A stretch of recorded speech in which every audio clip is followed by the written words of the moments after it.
आज पूर्णिमा है। हमारे हिंदू धर्म में पूर्णिमा का विशेष महत्व है। इस दिन भगवान श्री हरि की विशेष पूजा अर्चना की जाती है और इस दिन पवित्र नदियों में या फिर गंगा जल से स्नान करके दान आदि देने से व्रती की सभी मनोकामनाएं पूर्ण हो जाती हैं। आज की इस वीडियो में आप सुने पूर्णिमा की कथा। पूर्णिमा तिथि के दिन जिस भी घर में श्री सत्यनारायण भगवान की कथा का पाठ होता है, उस घर की खुशियों को कभी किसी की नजर नहीं लगती। उस घर पर सदा श्री सत्यनारायण भगवान की कृपा बनी रहती है। पूर्णिमा के दिन यदि हो सके तो उपवास रखना चाहिए, लेकिन जो लोग किसी भी कारण से उपवास रखने में असमर्थ हैं, उन्हें सुबह जल्दी उठकर स्नान आदि से निवृत्त होकर सूर्य देवता को अर्घ्य देकर फिर कुछ न कुछ दान देना चाहिए। इस दिन गुड़, घी, कंबल और काले तिलों का दान करना विशेष फलदायी होता है। रात के समय चंद्र देवता की पूजा करनी चाहिए, चंद्र देवता को अर्घ्य देना चाहिए। अब सुनिए पूर्णिमा की कथा। द्वापर युग में एक समय की बात है। यशोदा जी ने भगवान श्री कृष्ण से कहा कि हे कृष्ण, तुम सारे संसार के उत्पन्नकर्ता, पोषक और उसके संहार करता हो। आज कोई ऐसा व्रत मुझसे कहो जिसे करने से मृत्युलोक में स्त्रियों को विधवा होने का भय न रहे, साथ ही यह व्रत हर प्रकार की मनोकामनाएं भी पूर्ण करने वाला हो। मैया यशोदा की बात सुनकर भगवान कृष्ण कहने लगे, हे माते, आपने अति सुंदर प्रश्न किया है। मैं अब आपसे ऐसे ही व्रत को सविस्तार कहता हूँ, ध्यान पूर्वक सुनो। सौभाग्य की प्राप्ति के लिए स्त्रियों को 32 पूर्णमासियों का व्रत करना चाहिए। इस व्रत को करने से स्त्रियों को सौभाग्य, सुख, संपत्ति का आशीर्वाद प्राप्त होता है। यह व्रत अचल सौभाग्य देने वाला और भगवान शिव के प्रति मनुष्य मात्र की भक्ति को बढ़ाने वाला है। श्री कृष्ण के ऐसे वचन सुनकर मैया यशोदा कहने लगी, हे कृष्ण, सर्वप्रथम इस व्रत को मृत्युलोक में किसने किया था, इसके विषय में भी विस्तार पूर्वक मुझे बताओ। तब श्री कृष्ण कहने लगे कि हे माते, इस भूमंडल पर एक अत्यंत प्रसिद्ध राजा, चंद्रहास से पालित अनेकों प्रकार के रत्नों से परिपूर्ण कातिका नाम की एक नगरी थी। वहाँ पर धनेश्वर नाम का एक ब्राह्मण अपनी पत्नी के साथ रहा करता था। उसकी पत्नी अति सुशीला और रूपवती थी। दोनों ही उस नगरी में बड़े प्रेम के साथ रहते थे। उनके घर में धन धान्य आदि की कोई कमी नहीं थी। उनके जीवन में सब कुछ था, परंतु उनके जीवन में एक बहुत बड़ा दुख लिखा था। उस दुख का कारण था उनकी कोई संतान न होना, जिस कारण वह पति पत्नी अत्यंत दुखी रहा करते थे। एक समय की बात है, एक बड़ा तपस्वी उस नगरी में आया। वह तपस्वी योगी उस ब्राह्मण के घर को छोड़कर अन्य सभी घरों से भिक्षा लाकर भोजन ग्रहण किया करता था, परंतु उसने कभी भी रूपवती से भिक्षा नहीं ली। उस योगी ने एक दिन रूपवती से भिक्षा न लेकर उसी के पास के किसी घर से भिक्षा ली और नदी किनारे जाकर उस भिक्षा में मिले हुए भोजन को वह प्रेम पूर्वक खा रहा था कि धनेश्वर ने योगी का यह सब कार्य किसी प्रकार से देख लिया। अपनी भिक्षा के अनादर से दुखी होकर धनेश्वर नाम का ब्राह्मण तपस्वी योगी से कहने लगा, हे महात्मन, आप सभी घरों से भिक्षा लेते हैं, परंतु मेरे घर की भिक्षा आप कभी नहीं लेते, इसका क्या कारण है? तब तपस्वी ने कहा कि निसंतान के घर की भीख पतितों के अन्न के तुल्य होती है, और जो पतितों का अन्न ग्रहण करता है वह खुद भी पतित हो जाता है।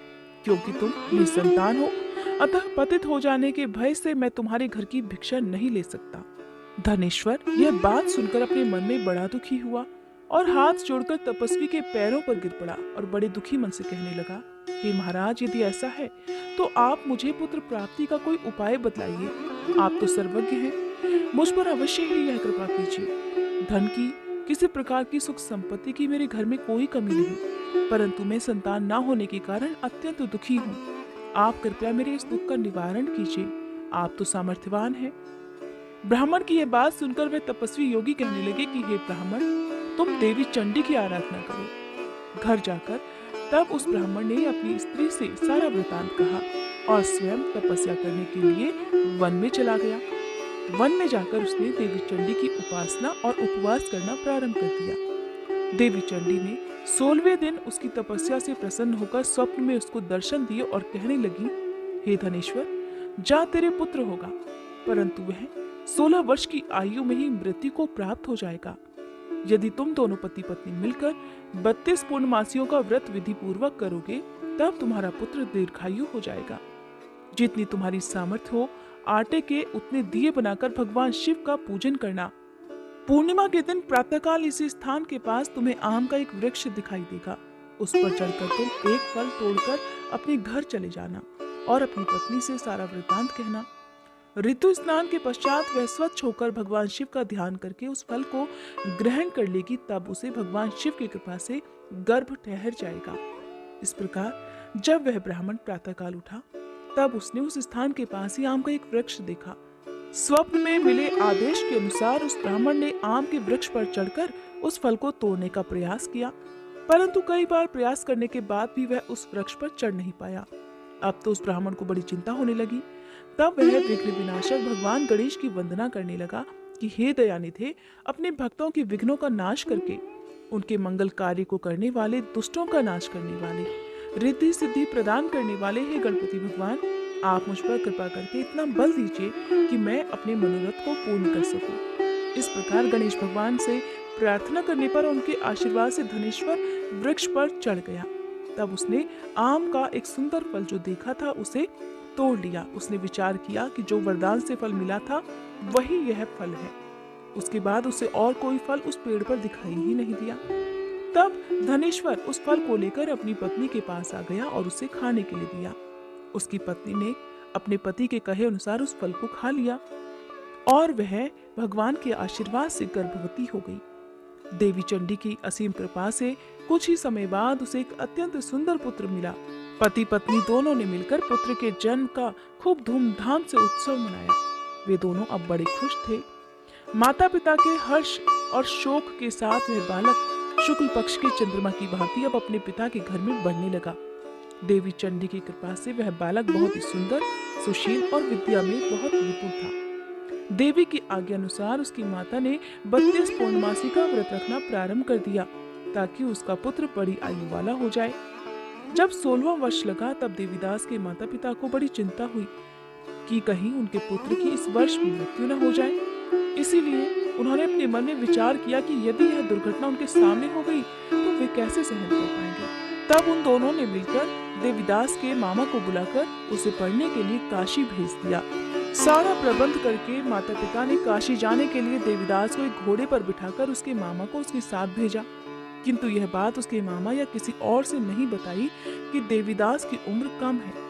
धनेश्वर ने अपनी पत्नी के साथ अपने पुत्र की मंगल कामना और दीर्घायु के लिए देवी चंडी की पूजा करना और व्रत रखना प्रारंभ कर दिया। इस प्रकार दोनों ने मिलकर 32 पूर्णमासी का व्रत पूरा किया। कुछ समय के बाद एक दिन वह दोनों मामा और भांजे रात में विश्राम करने के लिए किसी गांव में ठहरे हुए थे। उस दिन उस गांव में एक ब्राह्मण की अत्यंत सुंदरी, सुशीला, विदुषी और गुणवती कन्या का विवाह होने वाला था। जिस धर्मशाला के अंदर वर और उसकी बारात ठहरी हुई थी, उसी धर्मशाला में देवीदास और उसके मामा भी ठहरे हुए थे। संयोगवश कन्या को तेल आदि चढ़ाकर मंडप आदि का जो कार्य किया गया, तब लगन के समय वर को धनुर्वात हो गया, जिस कारण वर के पिता ने अपने परिवारजनों से परामर्श करके निश्चय किया कि यह देवीदास मेरे पुत्र जैसा ही सुंदर है, मैं इसके साथ ही लगन करा दूं और बाद में विवाह के अन्य कार्य मेरे पुत्र के साथ हो जाएंगे। ऐसा सोचकर देवीदास के मामा से जाकर वह कहने लगे कि यदि तुम थोड़ी देर के लिए अपने भांजे को हमें दे दो, जिससे विवाह के लगन का सब काम पूरा हो सके। तब उसका मामा कहने लगा कि जो कुछ भी मधुपर्क आदि कन्यादान के समय वर को मिलेगा वह सब हमें दे दिया जाए तो मेरा भांजा इस बारात का दूल्हा बन सकता है। विचार विमर्श करने के बाद ब्राह्मण के पुत्र को विवाह में दूल्हा बनाकर मंडप में बैठा दिया गया। उसके साथ सभी विवाह कार्य रात्रि में विधि पूर्वक संपन्न हो गए। पत्नी के साथ वह भोजन नहीं कर सका और मन में सोचने लगा, मेरी बात न जाने इस स्त्री का क्या होगा। ऐसा सोचकर वह बड़ा दुखी और उदास हो रहा था। तभी उसकी पत्नी ने पूछा कि क्या बात है, आप इतने उदास और दुखी क्यों हो रहे हैं। तब उसने वो सब बातें जो वर के पिता और उसके मामा में हुई थी उस स्त्री को बतला दी। तब वह कहने लगी, यह ब्रह्म विवाह के विपरीत हो कैसे सकता है। देव, ब्राह्मण और अग्नि के सामने मैंने आपको ही अपना पति बनाया है, इसलिए आप ही मेरी पत्नी हैं और मैं आपकी ही पत्नी रहूंगी। किसी अन्य की पत्नी मैं बिल्कुल नहीं बन सकती। तब देवीदास ने कहा, ऐसा मत करो, क्योंकि मेरी आयु बहुत थोड़ी है। मेरे बाद आपकी क्या गति होगी, इन बातों को अच्छी तरह से विचार लो। परंतु वह स्त्री दृढ़ विचार वाली थी। कहने लगी, जो आपकी गति होगी वही मेरी भी होगी, इसलिए हे स्वामी उठिए और भोजन करिए, आप निश्चय ही भूखे होंगे। इसके बाद देवीदास और उसकी पत्नी दोनों ने मिलकर भोजन किया और शेष रात्रि वे इसी तरह से बातें करते रहे। प्रातःकाल जागने पर देवीदास ने अपनी पत्नी को 3 नगों से जड़ी हुई एक अंगूठी दी और एक रुमाल दिया और कहने लगा, हे प्रिय, इसे अपने पास रखो और संकेत समझकर स्थिर मन हो जाओ।